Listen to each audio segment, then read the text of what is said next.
விஜய் அவர்கள் முடிவு எடுத்துட்டாரு, என்டிஏ கூட்டணிக்குள்ள போறாரு அப்படின்னு என்ன நடந்துட்டு இருக்கு? புஷி ஆனந்தோடு நெருக்கமாக இருக்கிற சில பத்திரிகையாளர்களுடைய ஊடகங்கள்ல இந்த செய்தி வந்து பரபரப்பா வருது. அப்ப ஸ்டார்ட் ஆகுது. ஆமா, அப்ப இது வந்து கற்பனை கிடையாது, வதந்தி கிடையாது, விஜயை காலி பண்ணுவதற்கான அஸ்திரம் கிடையாது, தாவேகா தரப்பில் இருந்தே கசிய விடப்படுகிற செய்தி அப்படிங்கிறத நான் புரிஞ்சுக்கிட்டேன். நான் சொன்னது என்ன அப்படின்னா, பாஜகவோடு விஜய் போறதுங்கிறது அவருடைய அரசியல் எதிர்காலத்தை மட்டும் இல்ல, அந்த விஜய் என்கிற ஒரு தனிநபரின் எதிர்காலத்தையே காலி பண்ற ஒரு விஷயம். அது ஒரு தவறான முடிவுங்கிற கருத்தை நம்ம சொன்னாலும் அதை வந்து யாரும் ஏற்க போகுது.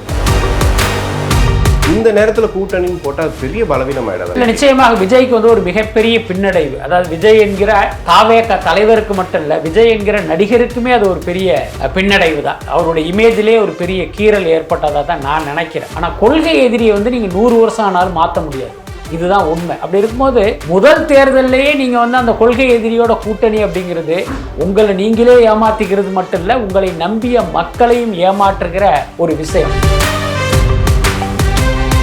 டெல்லி வந்து வெறும் விசாரணைக்காக அல்ல, கூட்டணிக்காகவும் பேச போறாரு அப்படிங்கிறது. சிபிஐ விசாரணை என்பது தாவேகா தரப்பிலிருந்து உச்சநீதிமன்றத்தில் கேட்டதால் ஏற்படுத்தப்பட்டதுதான். அதனால அதை வச்சு நீங்க விஜயை மிரட்டவலாம் முடியாது. மிஞ்சி போனா என்ன பண்ணிடலாம், விஜய் கைது செய்யப்படுவார் அல்லது ஆயுள் தண்டனை பெறுவார். அதே நேரம் விஜய் இந்த முடிவை எடுத்ததற்கு காரணம் திமுக மீதான கோபம் தான். அவர் என்டிஏ நோக்கி நகர்கிறார் அப்படின்னு நான் நினைக்கிறேன். விஜயினுடைய கட்சி தாவேகா வந்து இப்ப என்டிஏ கூட்டணிக்கு போவதால் மிகப்பெரிய நஷ்டம் யாருக்குன்னா,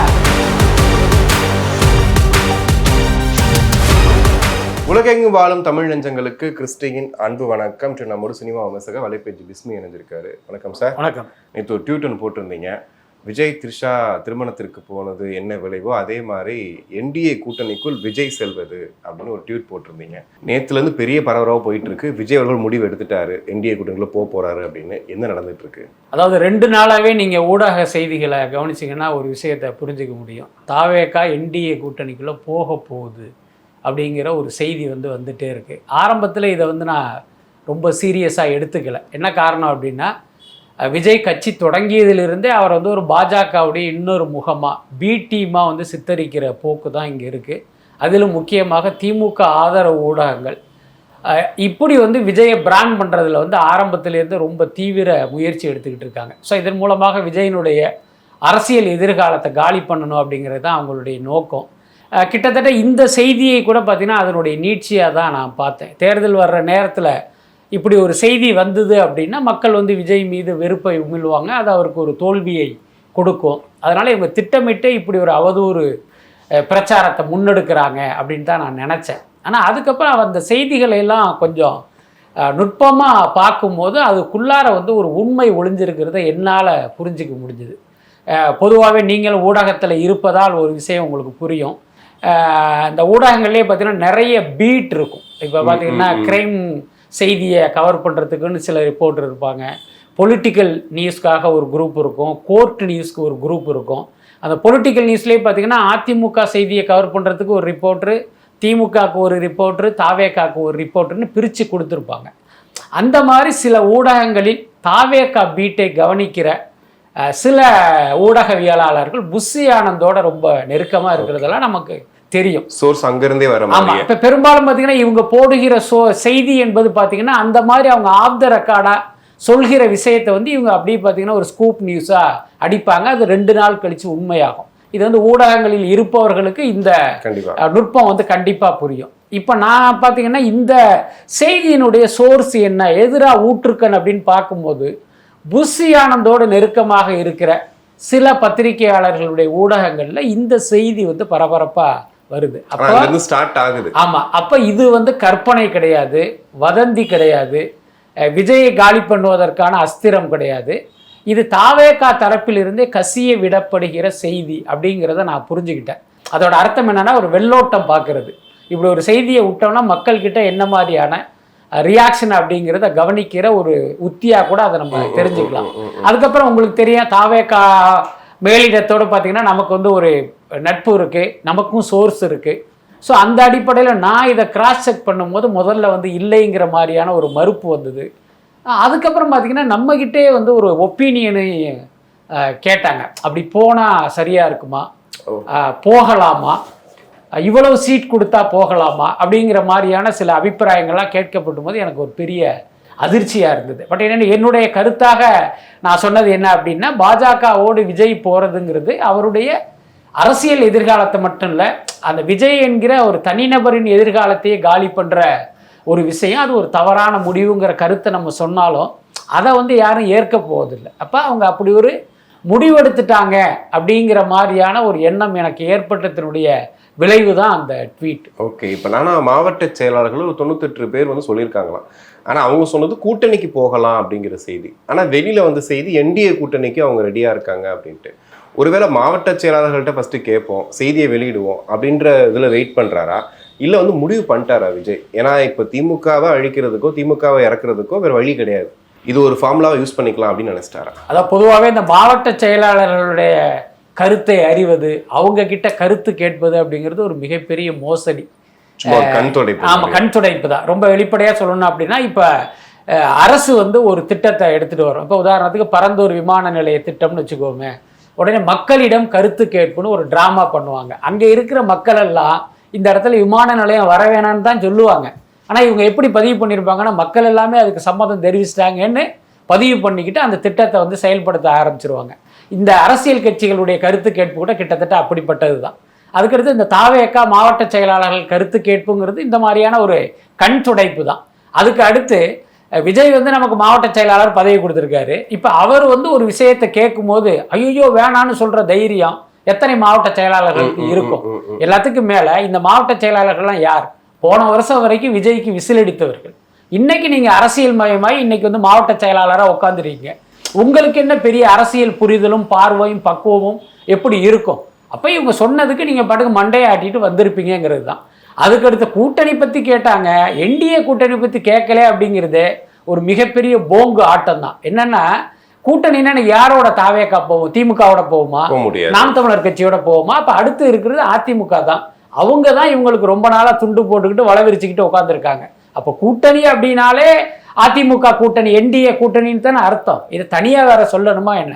அதனால இது ஏற்கனவே முடிவு செய்யப்பட்டு வழக்கமாக அந்த அரசியல் கட்சிகள் நடத்துகிற அந்த நாடகத்தினுடைய காட்சி ஒன்றா அதை நம்ம பார்க்கணும். அப்படிதான் எனக்கு தோணுது. இப்போ நீங்கள் தாவேக்கா தரப்புல கசிய விடப்பட்டதுன்னு சொல்றீங்க. ஒருவேளை திமுக பயமுறுத்துறதுக்காக ஒரு 2 நாள் இருக்கட்டுமே, இந்த மாதிரி ஒரு சொல்லிட்டே இருக்கலாம் அப்படின்றதுக்காக ஒரு நரேட்டிவா கூட இருக்கலாம். இல்லை, எதுக்கு திமுகவை பயமுறுத்தணும்? இப்படி ஒரு செய்தி கசிய விடப்பட்டால் திமுக பயந்து ஸ்டாலினுக்கு ஒரு 105 டிகிரி காய்ச்சல் போய் ஆஸ்பத்திரியில் படுத்துருவாரா? அப்படியெல்லாம் கிடையாது. இல்லை, இப்போ நீங்கள் அதிமுக கூட்டணியில் வர்றதால் கண்டிப்பாக திமுகவுக்கு ஒரு மிகப்பெரிய நஷ்டம் தான். சொல்லப்போனால் ஆட்சி அதிகாரத்தையே இழக்கிற சூழ்நிலையெல்லாம் வரும் அப்படி நடந்தால். ஆனால் அப்படி நடக்க போகுது அப்படிங்கிற ஒரு செய்தி வருவதால் அவங்களுக்கு பாதிக்கப்பட போகிறதெல்லாம் இல்லை. சரி, என்ன நடக்குதுன்னு பார்ப்போம் அப்படிங்கிற லெவலுக்கு தானே அவங்க இருப்பாங்க. அதனால இதை பொறுத்த வரைக்கும் திமுகவை மிரட்டுவதற்கான விஷயம் இல்லை, திமுகவை அகற்றுவதற்கான ஒரு உத்தியாகத்தான் இவங்க அதை நோக்கி நகர்றாங்க அப்படின்னு நினைக்கிறேன். ஓகே, ஆனால் அப்படி ஒரு முடிவு எடுத்துட்டாலுமே மெர்சல் படத்தில் மத்திய அரசை எதிர்த்து ஒரு இது பேசியாச்சு. அது மாதிரி பார்த்தீங்கன்னா சினிமாலையும் சரி, அரசியலில் கொள்கை எதிரின்னு சொல்லியாச்சு. நேரடியாக டிவிகேக்கும் டிஎம்கே தான் போட்டின்ற அளவுக்கு ஒரு பெரிய ஒரு நட்டி செட் பண்ணி வச்சாச்சு. இந்த நேரத்தில் கூட்டணின்னு போட்டால் பெரிய பலவீனம் ஆயிடாதா விஜய்? நிச்சயமாக விஜய்க்கு ஒரு மிகப்பெரிய பின்னடைவு. அதாவது விஜய் என்கிற தாவேக தலைவருக்கு மட்டும் இல்லை, விஜய் என்கிற நடிகருக்குமே அது ஒரு பெரிய பின்னடைவு தான். அவருடைய இமேஜிலே ஒரு பெரிய கீறல் ஏற்பட்டதாக தான் நான் நினைக்கிறேன். என்னன்னா, நீங்கள் சினிமாவில் அப்படி ஒரு வசனம் பேசிட்டு அரசியல் மேடையில் பார்த்தீங்கன்னா பிளவுவாத சக்திகளுக்கு எதிராக அப்படின்லாம் நீங்கள் கட்சி தொடங்கினெல்லாம் பேசுனீங்க. அப்போ பிளவுவாத சக்தின்னு யாரை சொல்கிறீங்க அப்படின்னு ஒரு கேள்வி வரும்ல. இந்த எல்லாத்துக்கும் மேலே பாஜக குறித்து கொள்கை எதிரின்னு சொல்லிடுறீங்க. நான் பல பேட்டிகளில் சொன்னது என்னன்னா, அரசியல் எதிரியை நீங்கள் எப்போ வேணாலும் மாற்றிக்கலாம். ஏன்னா அடுத்த தேர்தலே அதிமுக தான் அரசியல் எதிரி, திமுக எங்கள் கூட்டாளி நீங்கள் சொன்னால் கூட யாரும் கேட்க போகிறதில்ல. இன்றைய சூழ்நிலைக்கு ஏற்ப இப்படி ஒரு முடிவு பண்ணுன்னு சொல்லிட்டு போயிடலாம். ஆனால் கொள்கை எதிரியை நீங்கள் 100 வருஷம் ஆனாலும் மாற்ற முடியாது. இதுதான் உண்மை. அப்படி இருக்கும்போது முதல் தேர்தல்லையே நீங்கள் அந்த கொள்கை எதிரியோட கூட்டணி அப்படிங்கிறது உங்களை நீங்களே ஏமாற்றிக்கிறது மட்டும் இல்லை, உங்களை நம்பிய மக்களையும் ஏமாற்றுகிற ஒரு விஷயம். ஸோ மக்கள் இந்த ஆங்கிளில் யோசிக்க ஆரம்பித்தா அது விஜய்க்கு ஒரு மிகப்பெரிய பின்னடைவை கொடுக்கும். ஓகே, இப்போ கரூர் சம்பவத்துக்காக சிபிஐ விசாரணைக்காக போயிருக்காரு. ஆனால் அதுக்கு முன்னாடி பார்த்தீங்கன்னா செந்தில் பாலாஜிக்குமே சம்மன் அனுப்பப்பட்டது அப்படின்னு. அப்போ செந்தில் பாலாஜி பேட்டி கொடுக்கும்போது ஏன் எனக்கு மட்டும் அனுப்பிச்சிருக்கீங்க அப்படின்னு சொல்லும்போது அதை இங்கே விச்சுவல் வாரியர்ஸ் எப்படி எடுத்துட்டாங்கன்னா, பதறாரு பாருங்க, பயப்படுறாரு அப்படின்ற மாதிரி. ஆனா இப்போ விஜய் அவர்களை சம்மனு கூட்டும்போது விஜய் போயிட்டு தான் வர்றாரு. ஸோ இந்த விசாரணைகளை எப்படி பாக்குறீங்க? இல்லை, செந்தில் பாலாஜிக்கு வந்து சிபிஐ சம்மன் அனுப்பியதுங்கிறது சரியான விஷயம்தான். ரொம்ப வெளிப்படையாக சொல்லணும்னா ரொம்ப தாமதமாக அனுப்பிச்சிருக்காங்க, அதுதான் உண்மை. என்ன காரணம்னா இப்போ கரூர் சம்பவத்தை பொறுத்த வரைக்கும் 2 பார்வை இருந்தது. ஒன்று, இது விபத்து. இந்த விபத்துக்கு காரணம் தாவேகாவினருடைய அனுபவமின்மை, விஜய் தாமதமாக வந்தது, காவல்துறையினுடைய போதிய பாதுகாப்பின்மை. ஸோ இதன் காரணமாகத்தான் அந்த விபத்து ஏற்பட்டதாக ஒரு கருத்து இருந்தது. இன்னொரு கருத்து, இது விபத்து இல்லை, இது வந்து திட்டமிடப்பட்ட சதி. அதில் யார் இருக்காங்கிறது வேற விஷயம், ஆனால் இது ஒரு சதி அப்படிங்கிற கருத்து வந்து பரவலாக இருந்தது. அதுக்கு அடுத்து பார்த்தீங்கன்னா செந்தில் பாலாஜி இந்த சந்தேக வட்டத்துக்குள் வர்றாரு. என்னன்னா, இப்போ அந்த ஊருடைய குறுநில மன்னன் அவர் தான். விபத்து நடந்த ஒரு அரை மணி நேரத்திலேயே அரசு மருத்துவமனையில் அவர் ஜம்முன்னு நின்றுக்கிட்டு இருக்காரு. அப்புறம் திமுக பேனர் போட்ட ஆம்புலன்ஸு போனது, இதை வச்சு பார்த்தீங்கன்னா செந்தில் பாலாஜி மீது ஒரு சந்தேகம்ங்கிறது ஏற்படுத்தப்பட்டது. இப்போ இந்த வழக்கு சிபிஐக்கு வந்த பிறகு இதை ஒரு விபத்தாக நினச்சி சிபிஐ வந்து விஜயை கூப்பிட்டு விசாரிச்சாங்க. ஓகே, அதே நேரம் இந்த சம்பவம் குறித்து இன்னொரு ஆங்கிளும் இருக்குங்கும் போது அப்போ செந்தில் பாலாஜியை கூப்பிட்டு விசாரிப்பது தானே முறை. அதனால இது என்றைக்கோ அவர் அழைச்சிருக்கணும். பாருங்க, விஜய்க்கு வந்து 2 தடவை சம்மன் அனுப்பி டெல்லிக்கு வர வச்சு விசாரணை நடத்திட்டாங்க. 3வது முறையாக சம்மன் அனுப்பி நீங்கள் போறாரு. இதுக்கப்புறம் தான் செந்தில் பாலாஜிக்கே அழைப்பு வருது. அப்போ நம் கேள்வி என்னன்னா, செந்தில் பாலாஜியை இப்போது அழைப்பதற்கு காரணம் உண்மையிலேயே நியாயமா விசாரிக்கணும் அப்படிங்கிறது தானா, அல்லது தேர்தல் நெருங்கிட்டு வருது, கொங்கு மண்டலத்துக்கே இவர் தான் பொறுப்பாளர், இவரை கொண்டாந்து விசாரணைன்னு அலக்கழிச்சோம்னா இங்க தேர்தல் வேலை பார்க்க முடியாது, அப்ப திமுகவுக்கு பின்னடைவு ஏற்பட்டு என்டிஏ கூட்டணி ஜெயிக்க வைக்கணும் அப்படிங்கிறது நோக்கமா அப்படிங்கிற ஒரு கேள்வியும் இருக்கு. பட் நோக்கம் என்னவாக இருந்தாலும் செந்தில் பாலாஜி சிபிஐ விசாரணைக்கு அழைத்ததுங்கிறது ஒரு சரியான நடவடிக்கையாக தான் நான் பார்க்குறேன். நேற்று டிபேட்ஸ் நிறைய பேர் சொன்ன விஷயம், டெல்லிக்கு போயிட்டு வருவார், வந்ததுக்கப்புறம் பார்த்தீங்கன்னா பாஜகவோட கூட்டணி சொல்லி விஜய் அறிவிச்சிருவாரு அப்படின்னு சொல்லி, டெல்லி வந்து வெறும் வந்து விசாரணைக்காக இல்லை கூட்டணிக்காகவும் பேச போறாரு அப்படிங்கிற இந்த கூற்று எப்படி பார்க்குறீங்க? அதாவது எனக்கு தெரிஞ்சு பார்த்தீங்கன்னா இந்த சிபிஐ விசாரணைக்கும் இந்த முடிவுக்கும் எந்த சம்பந்தமும் இல்லைன்னு தான் நான் நினைக்கிறேன். நம்ம ஏற்கனவே பல நேர்காணலில் சொன்னது தான், சிபிஐ விசாரணை என்பது தாவேகா தரப்பிலிருந்து உச்சநீதிமன்றத்தில் கேட்டதால் ஏற்படுத்தப்பட்டது தான். அதனால் அதை வச்சு நீங்கள் விஜயை மிரட்டவலாம் முடியாது. மிஞ்சி போனால் என்ன பண்ணிடலாம், இந்த உயிரிழப்புக்கு இவர் தான் காரணம் அப்படின்னு சிபிஐ அறிக்கை கொடுக்கலாம். அப்படி ஒரு அறிக்கை கொடுக்கப்பட்டால் அதற்காக விஜய் கைது செய்யப்படுவார் அல்லது ஆயுள் தண்டனை பெறுவார் அப்படின்லாம் அர்த்தம் கிடையாது. அதனால் அது ஒரு பெரிய அழுத்தமெல்லாம் இல்லை. பட் அதே நேரம் விஜய் இந்த முடிவை எடுத்ததற்கு காரணம் திமுக மீதான கோபம் தான். ஏன்னா ஏற்கனவே அந்த கரூர் விவகாரத்திலே திமுகவுடைய கை இருப்பதாக விஜய் நம்புறாரு. அதன் காரணமாக விஜய்க்கு வந்து திமுக மீது ஒரு மிகப்பெரிய கோபம் இருக்கு. எந்த அளவுக்கு அப்படின்னா, திமுகவை ஆட்சியிலிருந்து அகற்றணும், இனி எந்த காலத்திலும் திமுக ஆட்சி அதிகாரத்துக்கு வரக்கூடாதுங்கிற அளவுக்கு விஜய்க்கு வந்து திமுக மேல கோபம் இருக்கு. அந்த கோபம் சமீப நாட்களாக பல மடங்கு அதிகமாயிடுச்சு. அதுக்கு காரணம் சங்கீதா விவகாரம். இது வந்து கணவன் மனைவிக்குள் பிரச்சனையாக இருந்தாலும் அவர்களை தூண்டிவிட்டு இன்னைக்கு நீதிமன்றம் செல்ல வைத்தது வரை திமுகவுடைய பின்னணி இருக்கிறதா விஜய் நம்புறாரு. அப்ப தன்னுடைய குடும்ப விஷயத்தையே இவங்க வந்து ஒரு கருவியா பயன்படுத்தி தன்னை தாக்குறாங்க, தன்னை அழிக்க பார்க்குறாங்கங்கிற அந்த கோபமும் விஜய்க்கு சேர்ந்திருக்கு. இதன் காரணமாகத்தான் அவர் என்டிஏ நோக்கி நகர்கிறார் அப்படின்னு நான் நினைக்கிறேன். மற்றபடி இந்த சிபிஐ விசாரணையில் இவருக்கு அழுத்தம் கொடுத்து மிரட்டி அந்த மாதிரியான விஷயம் நடக்காதுன்னு தான் நான் நினைக்கிறேன். இப்போ திமுக கூட்டணிக்குள்ளேயே வந்து விசிகா கம்யூனிஸ்ட் கட்சி 2 பேரும் தொகுதி பங்கீடுல ஒரு பிரச்சனை போயிட்டு இருக்குன்னு சொல்றாங்க. நம்ம ஆரம்பத்துலேருந்தே பேசிட்டு இருக்கோம், விசிகா வந்து ஒருவேளை தாவேகாக்கு வந்துருமோ அப்படின்ற மாதிரி. அதற்கான வாய்ப்புகள் இருக்கா? அதற்கான வாய்ப்பு இருந்தது, ஆனால் இப்போ இல்லைன்னு நினைக்கிறேன். ஏன்னா விசிகாவை பொறுத்த வரைக்கும் அவர்களுக்கு உரிய தொகுதி கிடைக்கல அப்படின்னா அந்த கூட்டணியை விட்டு வெளியில் வரணும். வெளியில் வந்தாங்கன்னா அவர்கள் செல்வதற்கான ஒரே இடம் தாவேகா தான்.